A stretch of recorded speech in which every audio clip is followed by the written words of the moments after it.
I keep saying it, my beauties, clarity is a true gift. It's the best gift that I've ever known. Clarity, which leads to peace, right? Peace in mind, body, and spirit. Anyway, so I've been sitting here thinking, really trying to figure out, why do I struggle with my femininity? Why had I struggled for so long to step into and fully tap into my femininity? And then I remembered a time when I was young, maybe about 6 or 7 years old.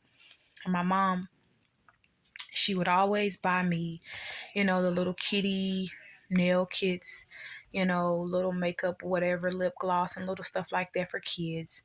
And I remember I used to be very proud, I used to walk it like I walked it, right? And talk it like I talked it, okay?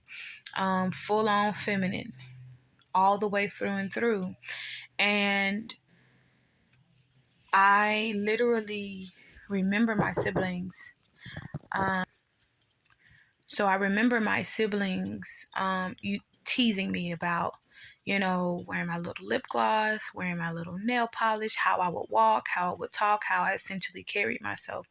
And it was this one particular day where they walked up to me and grabbed my purse, right? So I had my little purse with all my little stuff in it, and poured all of my stuff out all over the floor. And they teased me about my nail polish, my lip gloss, my purse, how I walked, how I talk, everything, right?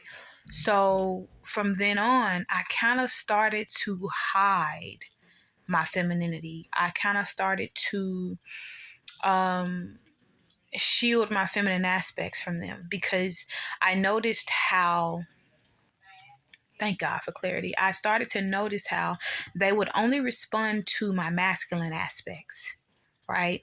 They would only respond to certain things, such as like if I decided to be competitive, or if I decided to play certain types of sports, or be rough and tough and that type of energy. They responded positively with that. So in my head, I'm wanting to bond, I'm wanting to connect with them because they are my siblings. And so before I knew it, I had buried my femininity within me so deep and covered it up so far, so with so many different myths and lies and illusions about what I was being told and made to believe about what my femininity was, and that it was a weakness, and that to be vulnerable was a weakness, right?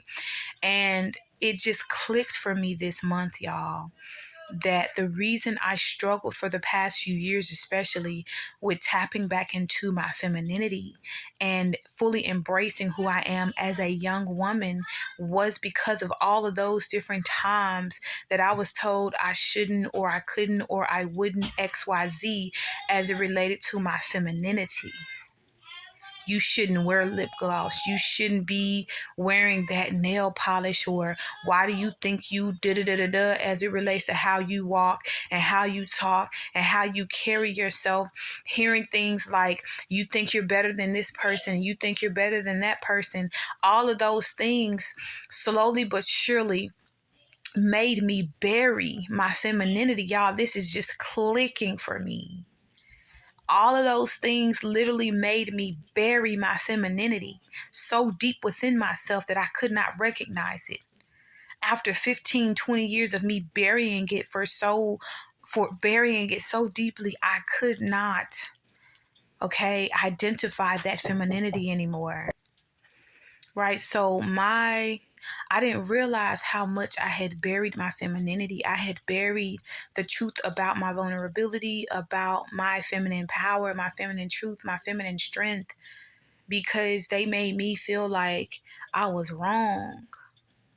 It made me feel like I was wrong for how I chose to carry myself, even when I was little, even as a young lady, when I was 5 and 6 and 7 and 8 years old. Like, me choosing to carry myself that way bothered them so much. It rubbed them the wrong way.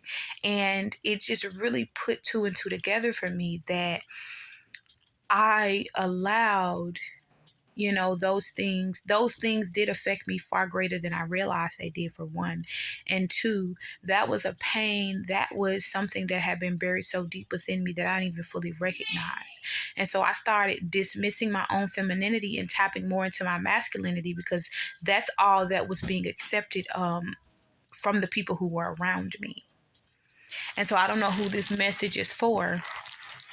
I don't know who this message is for, but if you are someone who is struggling with tapping into either your femininity or your masculinity, I want you to I would encourage you to dig deep and try to remember the first time or the first few times that someone told you that your masculinity or your femininity was wrong, or that it was too strong, or that your vulnerability was a weakness, or that your masculinity or femininity, right, wasn't powerful, or that it wasn't what it needed to be, right? So I encourage you to identify with why you may be struggling with tapping into your femininity. Because when I sat and thought about that and it fully clicked for me, y'all, it made so much sense. It made so much sense to me, y'all, that I literally am in complete awe. Like, I literally allowed myself to dismiss certain things. Like, I used to love wearing makeup as a kid. I used to love doing my nails as a kid. I used to love, you know what I'm saying, doing like the model walk, runway walk type stuff with my mom as a kid. I used to love doing those types of things. I used to love dancing and singing with my mom as a kid. But I allowed the things that other people were saying about me. I allowed the things that other people were saying about me to become my truth, right? And I subconsciously began to live in those lies as though they were my truth. So if this message is for you, I hope it hits you exactly where it's needed.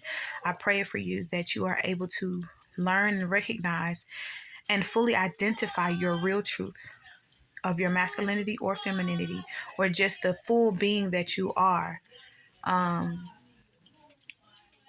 But that's the message, my beauties. It's your girl, Danae. I love you. I love you. I love you. I pray and wish happiness, love, and abundance all over you here and now. Peace and love all. Deuces.